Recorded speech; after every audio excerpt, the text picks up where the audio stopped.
I've been in love with music my whole life, both as a musician and as a listener. I now listen to a much wider range of music than I used to. When I was younger, I used to actually pride myself on my music snobbery. But nowadays, it just feels like I'm potentially cutting myself off from hearing some great ideas. And I think that's a prerequisite when it comes to listening to people too. You have to go into it open-minded and curious and ready to learn something new. Also, the instinct to multitask is so hard to turn off, but it's so important that you do it. You know, when you're listening to music these days, most of the time, it's something that we do passively. It's in the background. It's the soundtrack to something else that we're doing. And I hate to say it, but between our phones and our smartwatches and just our own wandering thoughts, it's easy to get distracted, and we tend to listen to other people that way too. Imagine trying to listen to a song while singing a different song in your head. You can't do it, or you can't do it well, and you can't fully appreciate what someone else is saying if you're thinking about something else.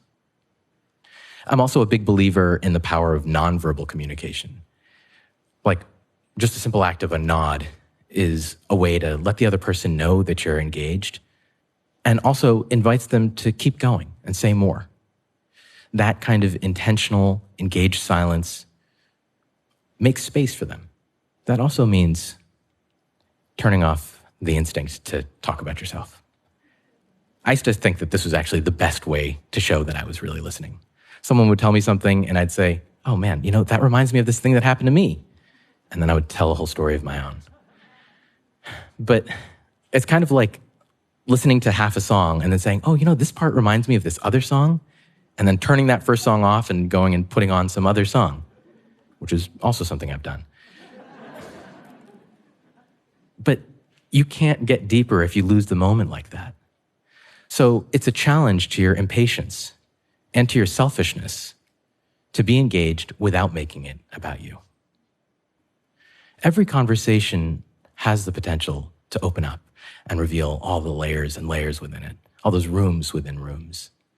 And personally, I hope that I can keep looking for those ways in so I can experience the depth and the richness of someone else's ideas every chance I get to hear them.